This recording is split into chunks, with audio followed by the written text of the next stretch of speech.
que isso é normal, algumas pessoas serem removidas. Bom, então, vamos dar, né, continuidade aos nossos painéis de debates relacionados à Covid-19, né, vislumbrando-se o vínculo com os direitos. Hoje, nós teremos, né, a Covid-19 voltada ao direito de família. Teremos como palestrante a professora Mara Biola e o Fabiano Pinti.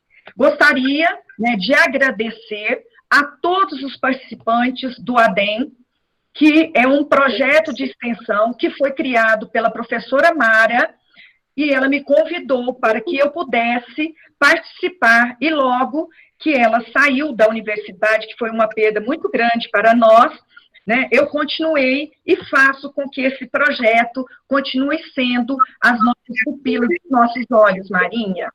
Tá? E, então, além de agradecer todos os participantes, em especial aos alunos que estarão participando efetivamente, tá certo, da palestra, mas ao final, né, a gente faz os agradecimentos. Então, vou passar agora, tá, a palavra para a Camila Abreu poder ler o currículo da doutora Mara Pioli.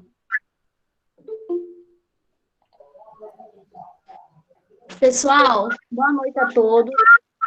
Para dar início ao nosso painel de debate sobre o reflexo da Covid-19 no direito de família, e estarei inserindo nossa primeira palestrante, que é graduada em Letras pela Fundação da Faculdade Estadual de Filosofia, Ciências e Letras de Cornélio Procópio e em Direito pela Universidade Estadual de Londrina, mestre em Linguística com foco em Direito de Família, advogada, professora na Universidade de Uberaba e atualmente leciona no IFTM, que é o Instituto Federal do Triângulo Mineiro, em Patos de Minas.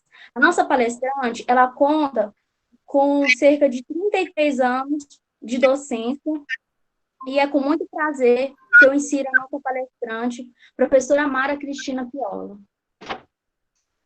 Boa noite a todos, boa noite, meus alunos, meus ex-alunos, é um prazer muito grande estar com vocês. Desde já, quero agradecer a Jussara, ao convite, e ao convite também do Projeto ADEM, e dizer, assim, que o projeto está em boas mãos, porque Jussara deu continuidade a um sonho que tínhamos desde 2017, Mariana e eu, e mais alguns outros alunos que abraçaram conosco, né, o projeto. Nós fizemos tudo para entrar em alguma escola pública e colocar os alunos na prática docente. E isso foi maravilhoso, quando um ex-aluno chamado Fabiano, diretor do Colégio Minas Gerais, aceitou de pronto, de braços abertos, o projeto, né, aceitou o projeto ADEM na escola Minas Gerais. E o projeto de lá para cá vem sendo um sucesso. O ano passado, a Jussara abraçou o projeto quando eu tive que assumir meu concurso, e eu agradeço de antemão a todos os alunos participantes, agradeço a professora Jussara de coração, agradeço novamente a professora Jussara por ter também abraçado um outro projeto de extensão, o projeto Madre Teresa de Calcutá, que é um projeto também do meu coração e que ajuda um público feminino em situação de vulnerabilidade social, como vocês todos sabem e conhecem, porque é um projeto que já tem mais de 10 anos, muito mais de 10 anos. A Marta fala que já tem 20 anos. Ela diz assim que o projeto Madre Teresa começou comigo quando eu entrei na Universidade de Uberaba. Mas, na verdade, eu penso que o projeto mesmo, assim, enraizado como projeto de extensão, deve ter uns 10 anos. Pelo PIAC, deve ter uns 16. Então, são projetos duradouros, são projetos que dão muitos frutos. E agradecer também o convite para estar falando um pouquinho para vocês hoje sobre o reflexo da Covid-19 no direito de família.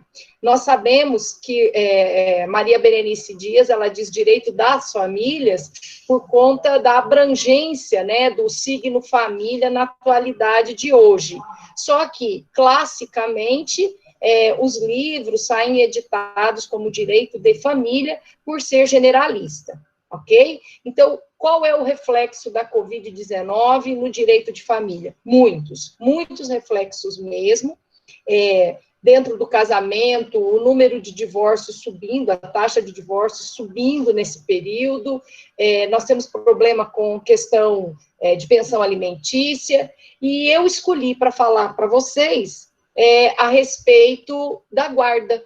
Então, dentro do direito de família, eu pincei lá a guarda, e nós vamos ver o reflexo da Covid dentro da guarda dos filhos menores, tá? Então, só para lembrar um pouquinho, a Constituição Federal garante à criança e ao adolescente, ao jovem, né, no artigo 227, com absoluta prioridade, o direito à vida, o direito à saúde, entre outros. E cria-se aí o dever dos pais de protegerem seus filhos, tá? Então, ao mesmo tempo que a Constituição garante isso tudo à criança, é óbvio que o dever aos pais se estabelece, né, que é esse dever de proteção. E é certo também que pelo mesmo artigo, pelo 227, é criado também o direito à convivência familiar. Então, nesses tempos de Covid, como ficaria a questão da convivência familiar se os filhos, né, têm pais que moram em casas separadas? Ou porque os pais são divorciados, ou porque aí a questão da mãe solteira ou do pai solteiro, né? As famílias monoparentais com direito ao outro de fazer as visitas, ou mesmo da guarda compartilhada. Então, eu coloquei aqui para vocês, para ficar assim bem fácil, que nós estamos vivendo, né, nós, Brasil, e o resto do mundo, por um tempo indeterminado, um isolamento social, né? Por que esse isolamento? Por que a necessidade disso? Para evitar-se a propagação do vírus. Então, enormes questionamentos e preocupações vão surgir, né, a partir desse isolamento, não só refletindo no direito de família, mas no direito como um todo, né? Então, eu coloquei aqui, como a nossa palestra está direcionada para a família, que o nosso primeiro reflexo seria a guarda, certo? Como que nós vamos conciliar os direitos e as obrigações dos genitores em relação à guarda compartilhada ou às visitas estabelecidas aos filhos menores, quando se tratar de uma guarda unilateral ou mesmo uma guarda alternada, e quais seriam as recomendações da Organização Mundial da Saúde de se permanecer em isolamento social. Então, eu coloquei assim, por itens, né, para responder a essa pergunta, por itens, e com relação a essa pergunta, os desdobramentos dela. Então, o item número 1, como que ficaria? Se houvesse a confirmação da doença, ou um risco por ter algum dos pais tido contato com alguém infectado. É óbvio que a resposta é quarentena. Nesses casos, é mais perceptível a noção de proteção do menor, ensejando, então, o distanciamento do genitor, até que não ofereça mais nenhum risco ao filho de contaminação. Por quê? Nós temos que envolver aí a questão do princípio do maior e melhor interesse do menor. Então, o que nós vamos proporcionar aí é a questão de não oferecer risco algum a esse filho, né? Então, o dever de quarentena se impõe. Aí eu coloquei para vocês aqui, né? o impedimento de exercício da guarda ou o direito à visitação por força de isolamento social, contudo, adotado como medida de precaução, é um pouco mais delicado. Ó, então vamos pensar comigo. Os pais estão em isolamento social. Agora, porque eles estão em isolamento social, eu vou privar a criança totalmente do convívio do outro? Então, eu coloquei para vocês aqui uma decisão do Tribunal de Justiça, tem mais ou menos umas 3 semanas essa decisão, e eu achei ela interessante para trazer para vocês. Um pai foi para o exterior, tá? E estava retornando de viagem.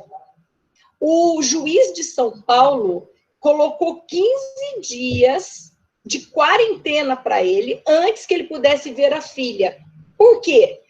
A mãe alegava, nesse pedido, que a filha tinha doenças respiratórias. A filha ela tinha broncopneumonia constante e ela era também asmática, né? Então, durante esse período que ele ficou em viagem ao exterior, ele poderia ter se contaminado, certo? E como que ela deixaria que ele visse a criança? Por mais que ele tivesse com saudade, e a criança também com saudade dele. O que ela buscou zelar? Ela buscou zelar pela saúde da criança. Então, foi muito certa essa determinação, né, do Tribunal de Justiça de São Paulo, certo? Marinha, posso só te interromper? Sumiu o slide. Sumiu? Sumiu.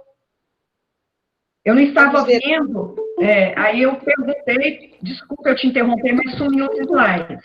É só clicar no canto inferior direito da tela, apresentar agora, professora, aí o slide vai aparecer.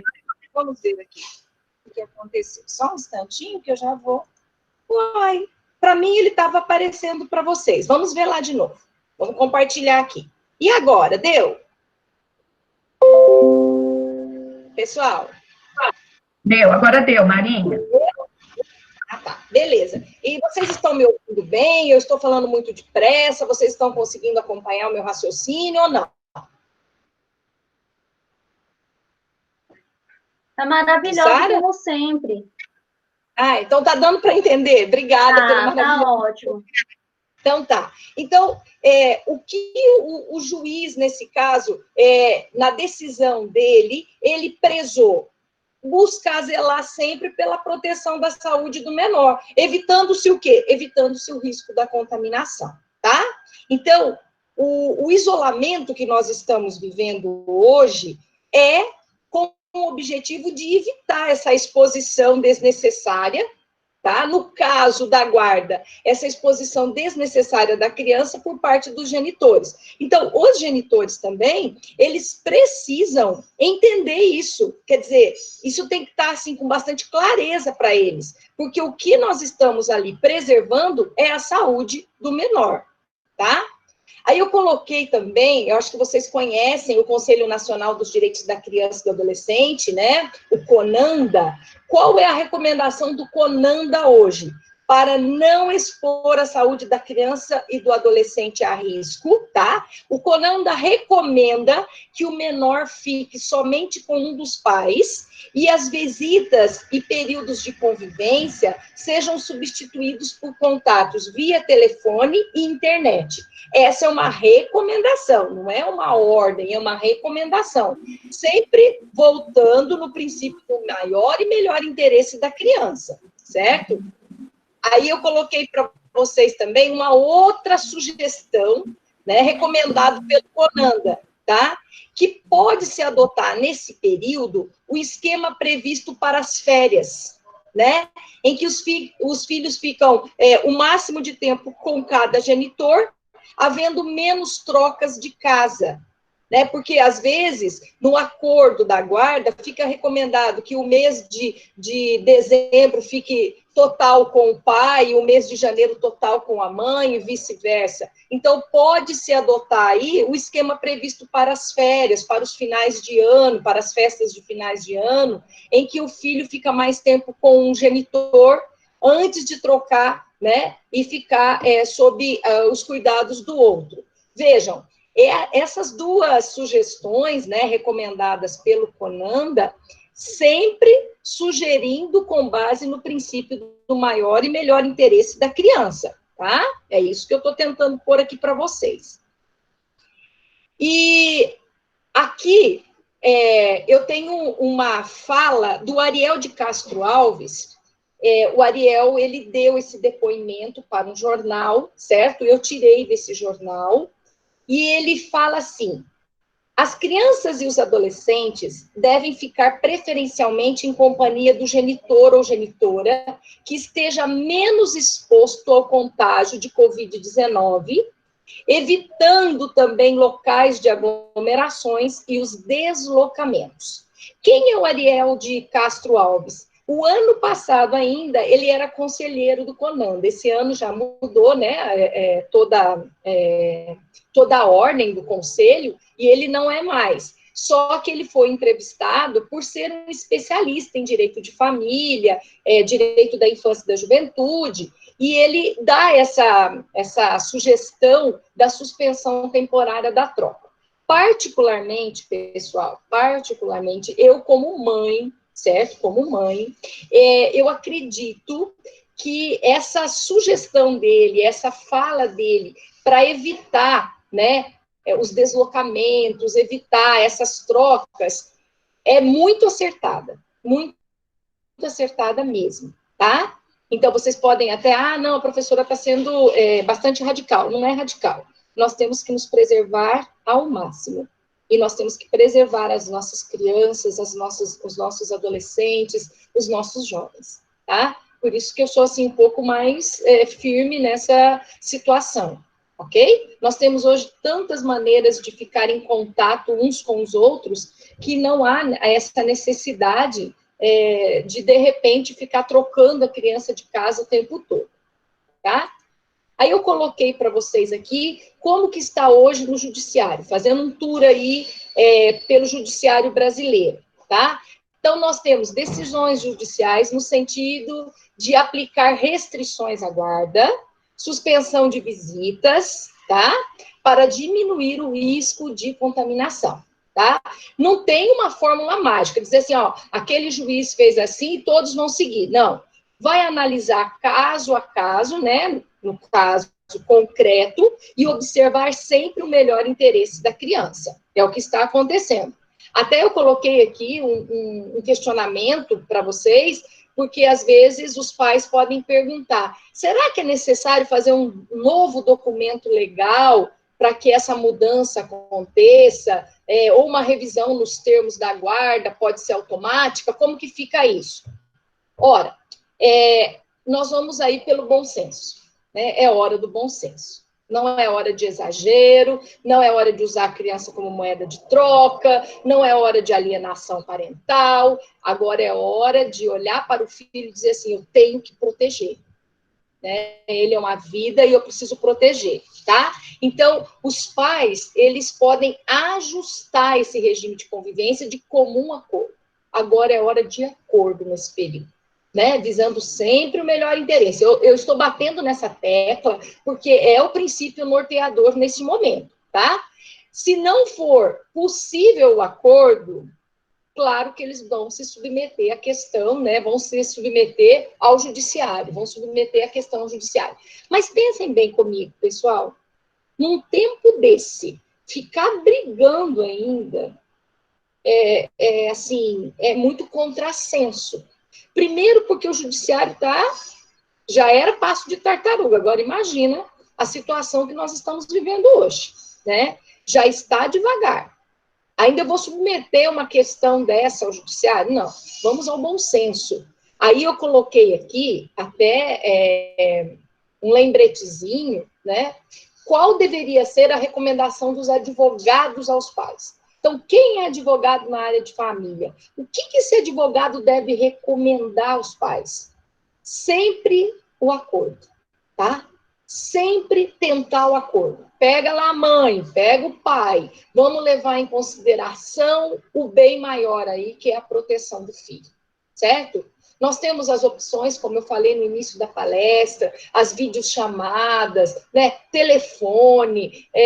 Nós temos, assim, tanta rede social hoje disponível para ficar em contato, que mesmo distante vai aproximar um pouco. Claro que a saudade é grande, só que nós estamos numa situação de calamidade, né? E quando a pandemia acabar, as regras voltarão ao normal, certo? Mas enquanto isso não acontece, vamos levar em consideração que a proteção do menor é nosso dever. E os advogados têm que colocar isso aos pais. Eles têm que fazer o cumprimento de um dever. Agora não é espernear, gritar, dizer eu quero filho para mim, e a mãe dizer que o filho é dela, ou coisa parecida, não. Os pais são responsáveis por manter a saúde física, a saúde mental, a saúde psicológica dessas crianças.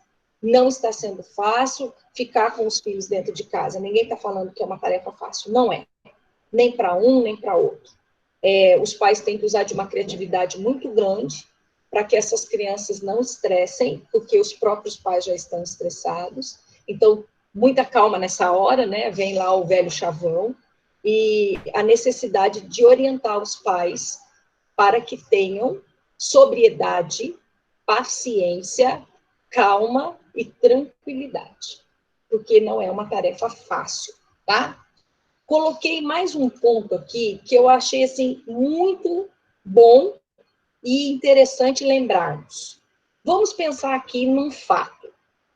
Um pai ou uma mãe pode requerer legalmente, se não der acordo, é óbvio, que a outra parte fique com a criança o tempo todo, diante de situações como estar o pai ou a mãe acometido pela Covid-19, ou com sintomas, mesmo não internada, mas em casa com sintomas, ou ainda essa mãe ou esse pai convive com um idoso, esse idoso tem uma vulnerabilidade de saúde muito grande. Será que é importante, né, que o outro se encarregue de ficar com essa criança? A resposta é com certeza. Né? Se qualquer um dos genitores verificar risco à saúde do menor, ele pode requerer legalmente que a outra parte fique com a criança o tempo todo, tá? Pois deve ser sempre observado o melhor interesse e a proteção da criança, como dever, tá? Coloquei um outro ponto também. Se um pai ou uma mãe pode solicitar ficar com a guarda da criança durante a pandemia sem alternância de visitas, diante da recomendação de isolamento? Sim, sim. Ainda mais se o outro genitor tiver uma profissão de risco, tá? Existe sim essa possibilidade, tem decisões, eu dei uma vasculhada, favoráveis, porque a circulação da criança, ora para a casa da mãe, ora para a casa do pai, pode sim, né, ter aí a origem de um risco de contaminação, tá?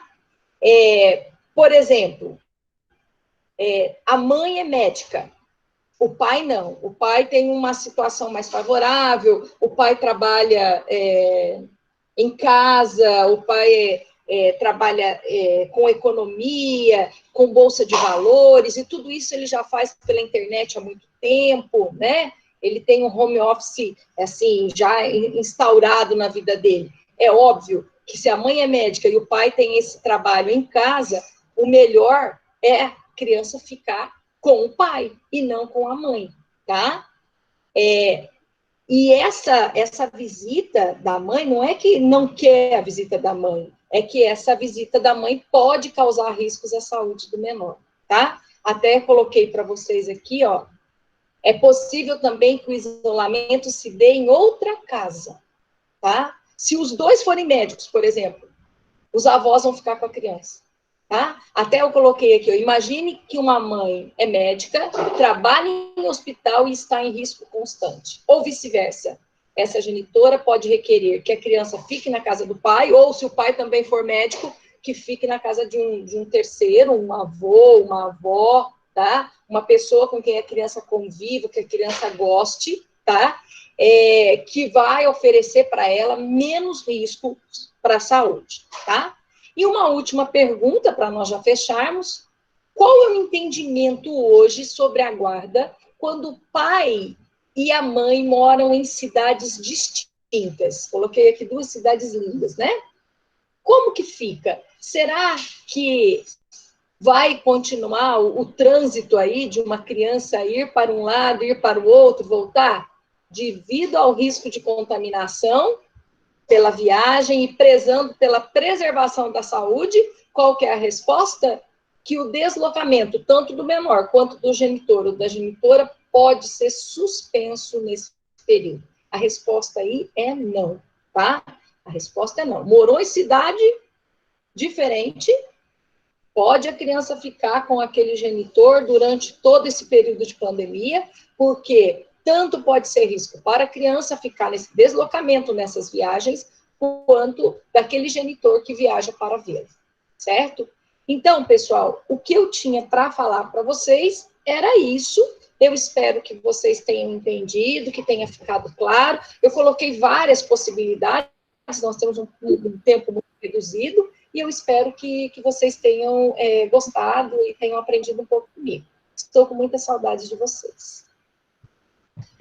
Obrigada, Mara, como sempre, né, bem sensata, e sua palestra foi excepcional. Parabéns, viu? Estão solicitando que você encaminhe o material, tá certo? Então, depois, você me encaminha o material que eu passo, né, para os meninos, eles passam lá no drive, lá do nosso projeto, e depois os meninos receberão esse material, tá certo? Muito obrigada.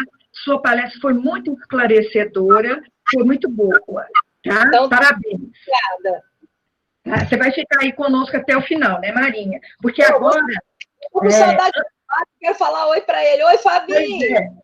Então, antes de eu passar a palavra para, né, o professor Fábio Pinti, que também é atuante, né, na área de direito de família, gostaria de agradecer a presença do nosso Fabiano Rodrigues, que é o diretor da Escola Minas Gerais, o qual a Mara, né, destacou no início da sua apresentação, que foi ele que abraçou, né, na Escola Estadual Minas Gerais.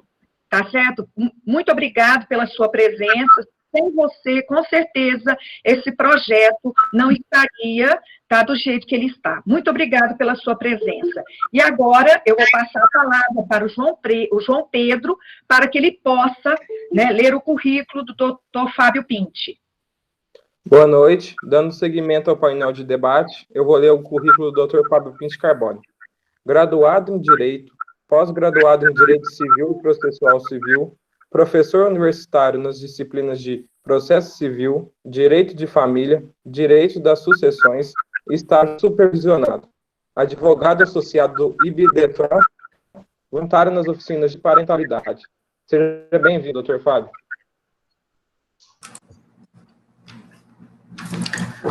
Boa noite a todos, em especial a professora Jussara e a professora Mara, né? Quanta saudade nos acomete, né? Já era, agora com essa situação, muito mais, né? Parabenizar a professora Jussara aí também pelo projeto, né? E o quanto ela não cansa de ser efetiva na faculdade, né? Pelo que a gente acompanha lá na Uniub. Então, meus parabéns, viu, professora? Mara, né? Quanta responsabilidade aqui falar depois de você, né, Mara? Que você traz. Oi? Imagina falar depois de você, não. Que isso? Você vai falar agora sobre pensão alimentícia. Você, como ninguém, sabe muito. Eu aqui ganho alguma coisinha e você sabe muito, Fabinho. Você é muito bom no que faz. Parabéns por tudo. Imagina, viu, Mara? Vou levar em consideração pela amizade, viu? E pela sua gentileza de sempre. Imagina.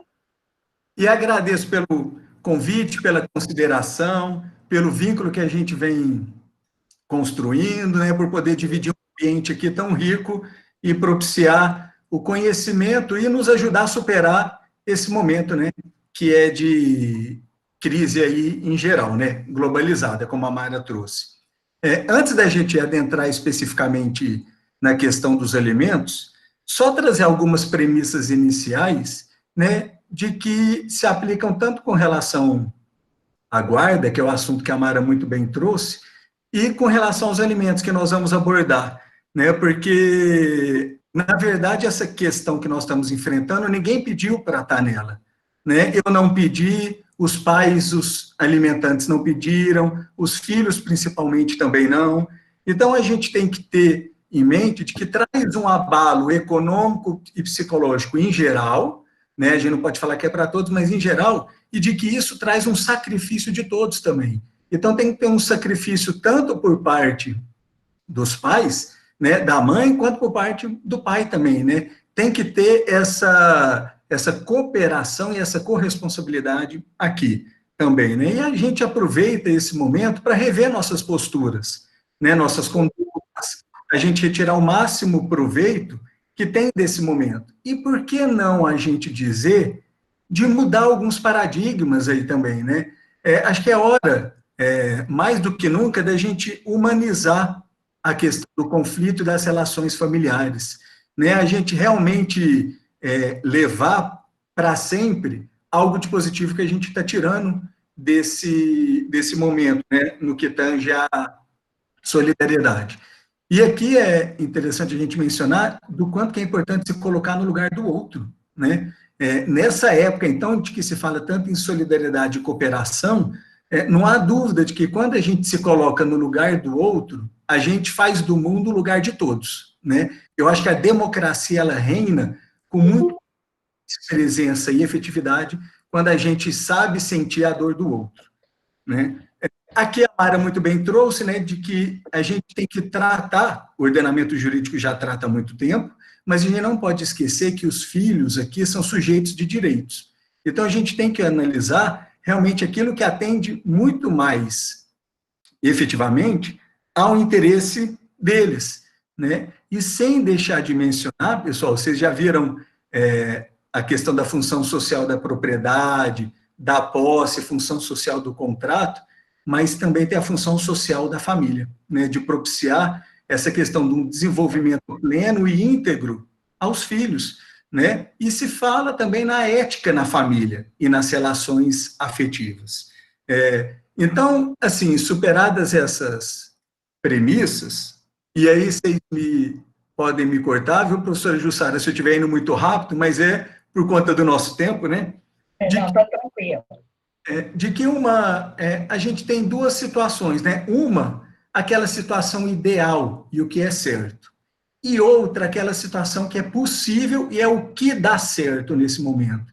Então, se a gente ficar buscando aquilo que é o ideal, isso era antes de 13 de março de 2020. Agora nós estamos vivenciando uma outra realidade, a gente tem que buscar aquilo que dá certo e aquilo que implementa benefícios e efetividades em prol da criança e do adolescente, né, que são pessoas aí em desenvolvimento. Pois bem, quando a gente fala aqui dos alimentos, então, entrando no assunto propriamente dito, nós vamos dividir aqui em dois momentos. Alimentos, tanto quando a gente fala de revisão, de mudar a pensão alimentícia, e alimentos quando a gente fala também sobre o aspecto da execução ou do cumprimento de sentença, né, que é quando há aquele débito, né, na obrigação alimentar, tem o inadimplemento aí do alimentante. E aí, não há dúvida de que o bom senso que a Mara trouxe, aquele diálogo e harmonia que a guarda exige, né, e normalmente a guarda compartilhada, se não existe isso lá, isso deságua na questão alimentícia, né? Quando é uma guarda mal resolvida, invariavelmente vai desaguar aqui no conflito no que tange a questão alimentar também. Então, essa importância da guarda, ela se reflete em vários outros aspectos das relações familiares no campo aí afetivo. E aí, quando a gente fala dos alimentos, então, né, e aí pressupondo aqui que os alimentos já estão fixados, ou por um acordo, né, num título extrajudicial, ou até judicialmente, né, por uma sentença, nós temos que ter em mente aqui, pessoal, que nem todo mundo perdeu a capacidade com essa pandemia, né? Embora nós estamos vendo um empobrecimento global, se não é agora, mais para frente vai ter, né? E a tendência é que isso aí se acirre muito mais, mas a questão é de que nem todo mundo perdeu capacidade. A gente não pode ter isso como uma presunção, né, de que realmente o alimentante ficou desde já mais pobre, né? Tem uns que até melhoraram a condição de vida, dependendo do ramo em que essa pessoa atua. Agora, eventualmente, se teve uma diminuição nessa questão dos alimentos, é possível diminuir a pensão de imediato, né? E aí a gente tem que analisar alguns critérios, né? A ideia, quando vocês olham o artigo 1699 do Código Civil, é de que, a princípio, tendo uma mudança, né, na situação de quem pede, ou na de quem paga, ou na de quem recebe, é possível juridicamente esse pedido, né, de revisão ou até exoneração. Mas aqui a questão é como que se dará essa diminuição. Porque, pessoal, de um lado, pode ser que aquele pai, né, normalmente o alimentante é o pai, ele perdeu parte do seu padrão de vida, né? Ele teve uma suspensão do contrato de trabalho, ele teve uma redução da jornada de trabalho com a redução do salário proporcionalmente, mas, por outro lado, pode ser que a mãe tenha tido um aumento de despesa também. O filho está em casa o tempo inteiro, ele come mais, ele fica utilizando energia, né, com muito mais frequência. Às vezes a mãe teve que comprar um computador, porque ela tem 2 filhos em casa e não tem computador para todos verem aula online, né, simultaneamente. Então, a gente tem que sopesar de que, se para um diminuiu, para o outro pode ter até aumentado essa questão de despesa. E aí, o que eu considero pertinente aqui, num pedido judicial? De que, antes de o juiz apreciar uma liminar, ou uma tutela de urgência, né, de natureza antecipada, para diminuir a pensão, que ele pudesse exigir que essas partes tiveram um diálogo antes de entrar na justiça. Exatamente para fomentar aquela questão que a Mara muito bem trouxe, né, de estimular a conciliação, mediação e esse diálogo entre os pais.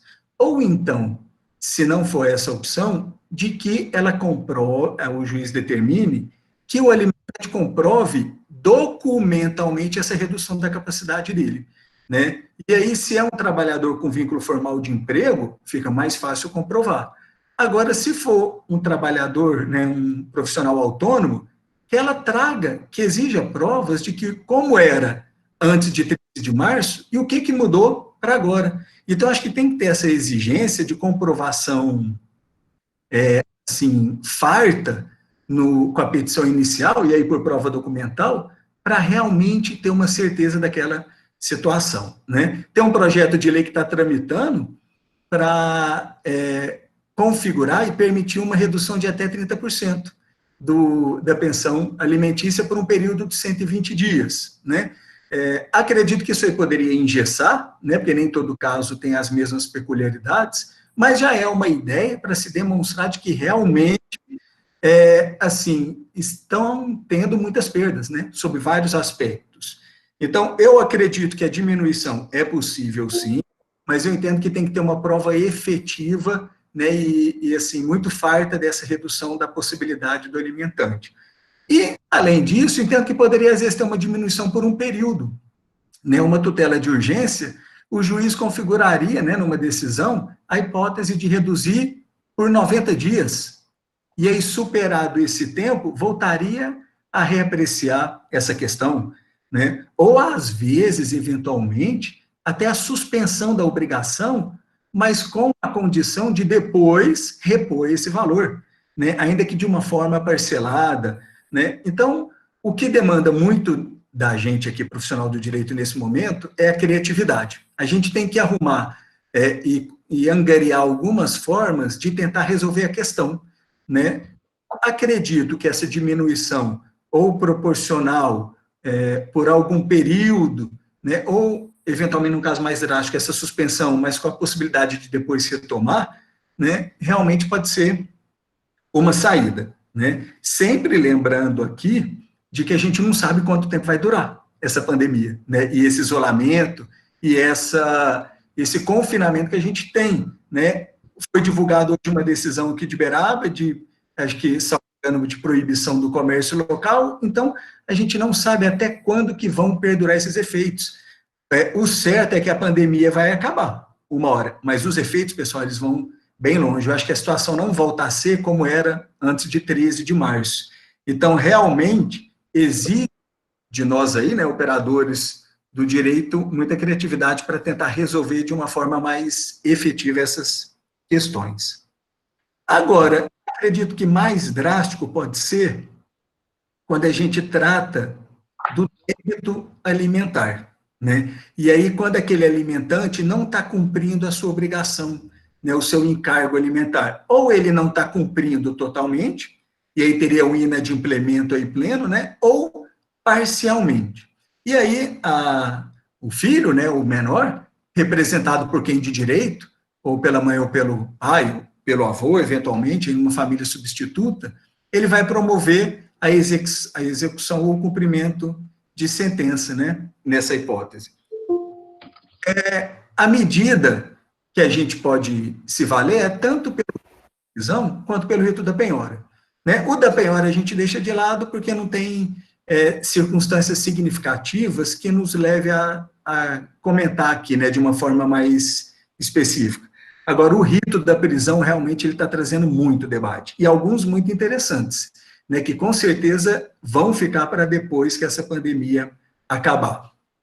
Agora, o que nos remete aqui, pessoal, é o seguinte, a ideia que se tem hoje é que prisão civil está suspensa, tá? Então, hoje a única hipótese de prisão civil que tem é por débito alimentar, e ela está suspensa. E ela está suspensa porque veio uma orientação, né, através de uma resolução do CNJ, resolução número 62, de 17 de março, logo após instalou o confinamento e o isolamento, em que ela recomendou aos magistrados a colocação em prisão domiciliar daqueles devedores de pensão alimentícia. Logo em seguida, no dia 27 de março, 10 dias depois, veio uma decisão liminar do STJ, do Superior Tribunal de Justiça.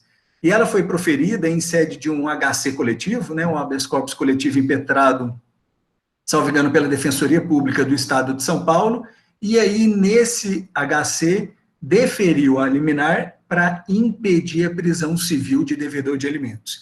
Pessoal, impedir a prisão civil, tanto daquele que está numa iminência de ser preso, quanto aquele que já está enclausurado lá. Então, a ideia é realmente soltar quem está preso civilmente, né, por débito alimentar, quanto aquele que está aí no procedimento de execução extrajudicial ou de cumprimento de sentença. E aí isso está trazendo muito debate, essa questão, né, porque a ideia que se tem aqui é aquela que devedor só paga quando vai preso, devedor de pensão alimentícia, né, e já está vindo entendimento daqueles que acreditam que a prisão civil vai ser revogada jurisprudencialmente, né, já tem algumas vozes boas nesse sentido, né, e alguns acreditam que esse efeito da pandemia com relação à prisão civil vai ficar para o futuro. Ainda que não seja por revogar a prisão civil, mas provavelmente pode ser por alterar alguma questão aí no assunto do seu cumprimento, né? E aí, nesse aspecto, o que o CPC traz? Prisão civil por débito alimentar de 1 a 3 meses, né? Prazo mínimo 1 mês, prazo máximo 3 meses aí. A questão é que hoje regime fechado está afastado pelo STJ, né? E eu acredito que essa decisão é acertada. Por quê, pessoal? A regra não é só entender que o STJ está passando a mão na cabeça do devedor de alimentos, não. Na verdade, o risco aí não é só dele, o risco é coletivo, né? É o risco que ele pode levar dessa contaminação, que é altamente transmissível esse vírus, para seus parentes depois que ele sair da prisão, né, da cadeia. Então, realmente é um risco aí contra a saúde pública. Agora, e aí determinou a prisão domiciliar. E a prisão domiciliar é efetiva, né? Esse que é o grande impasse. Ela produz os efeitos esperados, e aí a gente tem que analisar aqui, e aí nós podemos voltar lá pelo aspecto da criatividade, né, que nos vai exigir muito mais nesse momento e a partir de agora, de consagrar outras medidas que sejam eficazes para forçar ou ameaçar o devedor de alimentos a pagar a pensão, né? De que se ele não pagar, é pior. Então, há quem diga que poderia determinar que o devedor de alimentos ele ficasse preso à noite, mas de dia ele saísse para trabalhar. Porque aquele preso, né, que não trabalha, aí que não vai pagar a pensão mesmo. Se já não pagava, às vezes agora que deixa de pagar mais ainda. Mas essa medida, embora ela possa ser salutar, no momento pós-pandemia, agora não tem como a gente cogitar dela, né, por conta desse risco de transmissão do coronavírus. Teriam outras medidas aqui, né, que já vêm sendo utilizadas, como penhora de salário, poderia ter, né, às vezes penhorar um pouco mais do salário daquele devedor, né, de alimentos, às vezes recorrer a outros parentes, como uma forma de acudir, e aí momentaneamente, durante esse período, né, o suporte ali aquele filho, né, aquela criança, aquele adolescente. Poderia ter uma hipótese aqui, que eu cogito possível, embora o CPC ele proíba, no caso de execução, cumprimento de sentença, na verdade, mas parcelar o débito em 6 vezes, né? Aqui a gente tem que trabalhar, pessoal, com o que pode dar certo, e não necessariamente com aquilo que é o ideal e que é o certo, né? Então, poderia ser uma hipótese de permitir o parcelamento em 6 vezes, né? Paga 30% e o resto divide em 6 vezes. O filho, ele não vai ficar privado de todo o valor, né, da pensão, e o devedor pode ter um fôlego aí de conseguir pagar. Porque, na verdade, ainda que o devedor de alimentos, né, o alimentante, possa ter perdido o emprego, pessoal, às vezes ele tem alguma reserva, né, para pagar, né, às vezes ele tem algum meio ali ainda de poder socorrer ali para pagar a pensão alimentícia, né. Há quem diga também que poderia o devedor de alimentos prestar serviços diretamente ao filho. Às vezes é um pedreiro, reforma a casa, né, lá do filho que está precisando, constrói o muro. Seria uma outra forma de adimplemento, né, do encargo alimentar, que a rigor não cabe, mas nessa época de pandemia a gente tem que ver outras formas, né, de resolução do conflito e que atenderia ao interesse aí da criança, né. Tem, às vezes, aumentar o prazo da prisão domiciliar, né? Ela é de até 90 dias, vamos prorrogar, então, mais 90, né? Vamos endurecer um pouco esse aspecto da questão da prisão, né? Ainda que seja domiciliar, traz alguma restrição para o devedor de alimentos, então vamos tornar ela mais, de uma forma mais efetiva, para que possa atingir esse objetivo, né, de receber os alimentos. E tem um outro assunto aqui, já caminhando para o final, senão a professora Jussara vai puxar minha orelha, né? A distância. Então, quase, né? 3 minutinhos aqui. E aí, tem um assunto que está vindo muito em voga, né? Que é a criação de um fundo estatal para suportar o pagamento de pensão alimentícia quando tem esse débito, né? Agora ele veio com muito mais força, né? O IBDFAM, que é o Instituto Brasileiro de Direito de Família, tem alguns artigos e algumas lives que está apresentando uns argumentos fortes nesse sentido, e tem exemplos em outros países, e o mais próximo, assim, que traz seria o de Portugal. E qual que era o objetivo aqui? Né? Claro que tem que ser por lei complementar, tem que ter arrecadação e fundos, né, para manter essa questão estatal, mas o Estado destinar uma quantia ao filho por determinado período para suprir aquele débito alimentar, né? É como se o Estado encampasse essa obrigação, que é do devedor, para o credor não ficar desamparado, né? Algumas diretrizes a gente tem que nortear aqui, porque, embora seja uma ideia boa, essa questão da criação do fundo estatal, acredito que agora ela é inviável, porque os estados praticamente quebrados, né, eles diminuíram a arrecadação aí sobremaneira e ainda vão ter que socorrer, né, União socorrer município, estado, DF, então, realmente agora é mais complicada essa ideia, mas pode vir aí para um momento pós-pandemia. E qual que é o fundamento principal? Pessoal, quando o devedor de alimentos vai preso, isso não quita a dívida, ela continua existente, né, a dívida alimentar. Além disso, ele dá um custo para o Estado, segundo o Tribunal de Contas da União, de aproximadamente R$2.000 por mês, isso em 2017. Então, acredita-se que agora deve estar em torno de 2.400. Pessoal, imagina ele ficar 90 dias preso, né? Então, aí quase que 7.500 de despesa. Às vezes, a dívida da pensão não é nem isso, né? Então, às vezes, o Estado destinar um valor e estabeleceria um teto aí, de um salário mínimo, por exemplo, né? Para o credor, ele evita que o devedor seja preso e o custo para o Estado é menor e satisfaz o direito aí da criança e do adolescente, né? Pode evitar fraudes? Pode, né? Mas, assim, a gente não está imune, né, 100% a fraudes. Agora, o interessante é que o Estado ia subrogar nesse crédito. Então, o Estado, depois, ele poderia cobrar desse devedor de alimentos, né? E até com algumas regalias, juros mais altos, às vezes seguir taxa Selic, seria uma pretensão imprescritível, né? Então, ele teria algumas regalias nessa questão para depois cobrar do devedor esse crédito que ele pagou para o filho. Entendo que seja uma ideia muito interessante, mas que para a nossa cultura ela tem que ser ainda muito mais trabalhada, né? Fato é que a gente tem muitas opções aí e a gente tem que trabalhar aquela que realmente atende de uma forma muito mais concreta e efetiva aos direitos da criança e do adolescente, que são superiores a quaisquer outros, né, e a quem a Constituição Federal destina prioridade absoluta, né, e proteção integral. Tá?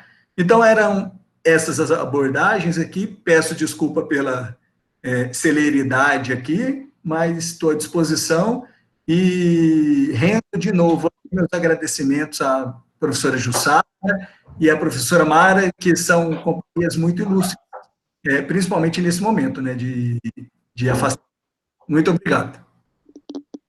Obrigada, professor Fábio, né, brilhante a sua explanação, tanto a sua quanto da Mara, com certeza, né, esclareceu muitas dúvidas aí, mas nós temos alguns questionamentos, então eu vou passar agora a palavra para a Maria Laura, para que possam efetuar os questionamentos, né, do nosso público. Boa noite. A primeira pergunta foi da Karina Vitória, mas eu penso que o professor acabou respondendo ao longo da fala, que era sobre a suspensão da pensão alimentícia se o pai ou a mãe não estiver trabalhando. Então, a próxima pergunta é do Cláudio Zacarias.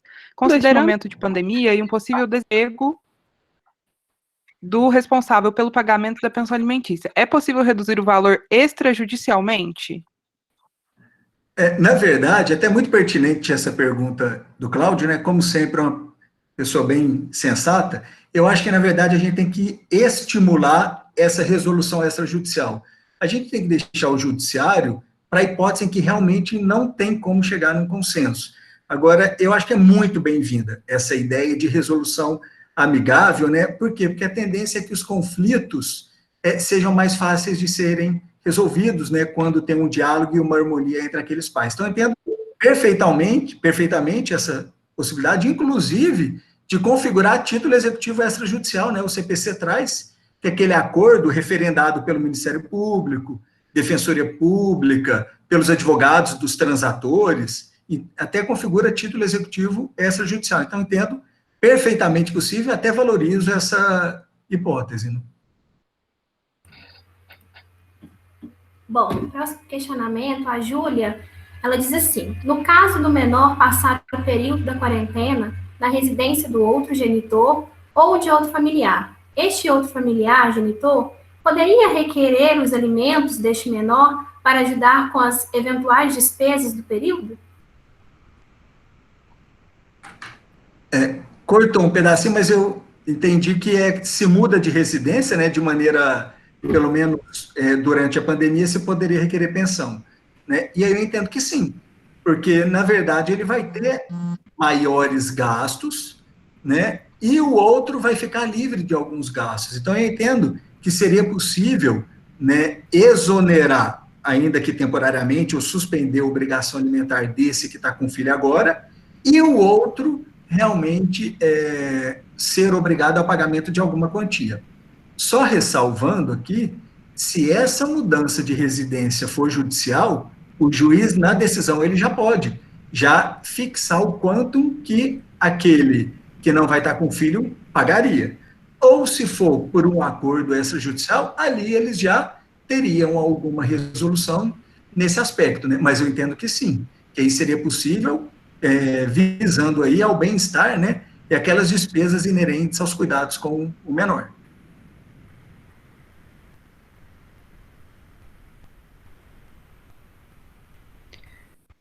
A próxima pergunta é da Suelen Silva Soares. Ela direcionou para o professor Fábio. Diante do cenário atual, como ficaria a implementação dessas formas mencionadas como alternativas que visam o adimplemento da obrigação alimentar nas situações em que os trabalhadores estão passando por drásticas reduções salariais, bem como o aumento exponencial do desemprego? Na verdade, Sueli, eu entendo que num primeiro momento deveria ser consensual, né? Pai e mãe. Né? Eu acho que aqui é até um momento, e aí, pelo que a gente vê na prática, às vezes de desbloquear o outro do WhatsApp, porque, na verdade, a gente vê muito essa questão de pais, quando tem algum litígio, primeira providência bloqueou no WhatsApp. Não, vamos levar algo de positivo dessa pandemia, né? Desbloqueia no WhatsApp, procura aí resolver amigavelmente.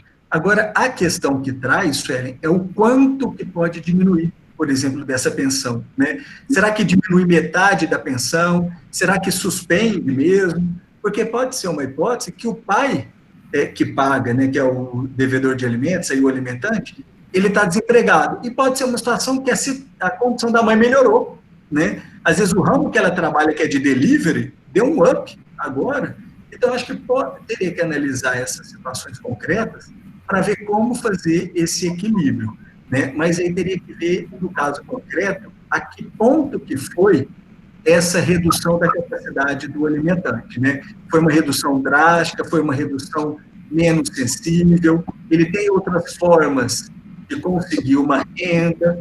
Então, eu acho que é possível implementar, mas a gente teria que analisar as nuances de cada caso para ver, naquela circunstância, qual que seria a mais efetiva para aquele caso concreto.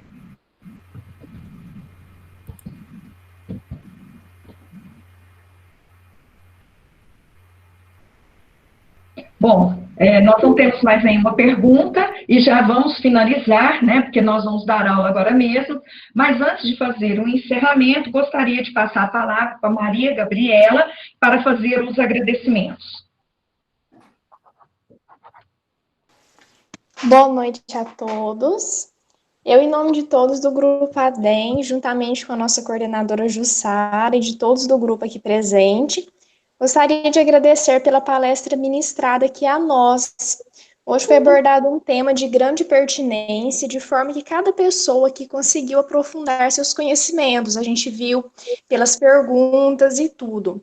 Agradeço a disponibilidade do Dr. Fábio em vir aqui hoje para nos enriquecer com tantas informações. Agradeço também a nossa amada professora Mara por ter vindo aqui compartilhar de seus valiosos ensinamentos. Estamos com muitas saudades. Por fim, agradeço a todos que vieram prestigiar essa palestra hoje. É a presença de vocês que sempre nos motiva a continuar com nossos trabalhos. Deixo aqui também meu agradecimento ao Fabiano, que sempre nos acolheu tão bem na Escola Minas. Agradeço a todos do Grupo ADEM, que se empenharam em criar, elaborar e dar todo o suporte para essa reunião aqui hoje. Eu deixo o meu muito obrigada.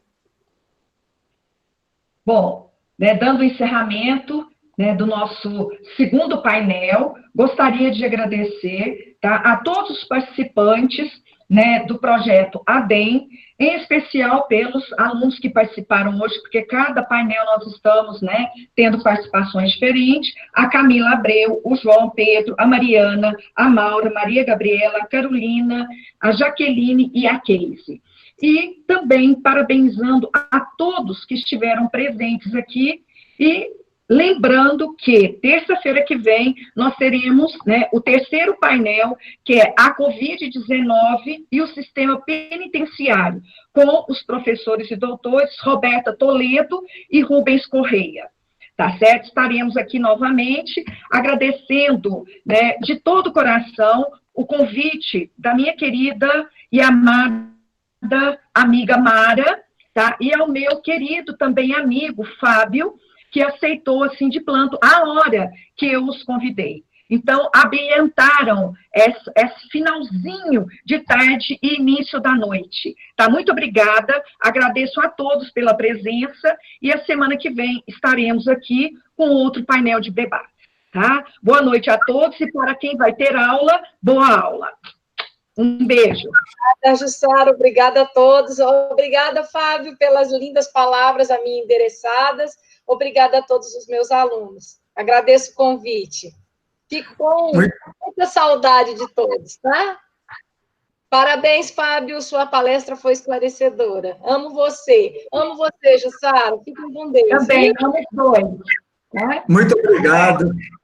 Tchau, Jussara e Mara. Vocês são muito queridas, têm consideração afetiva e jurídica por ambas, tá? Vocês são referências, não só para mim, mas para a comunidade jurídica em geral, tá? Foi um prazer rever vocês. Que eu posso dar uma... Igualmente.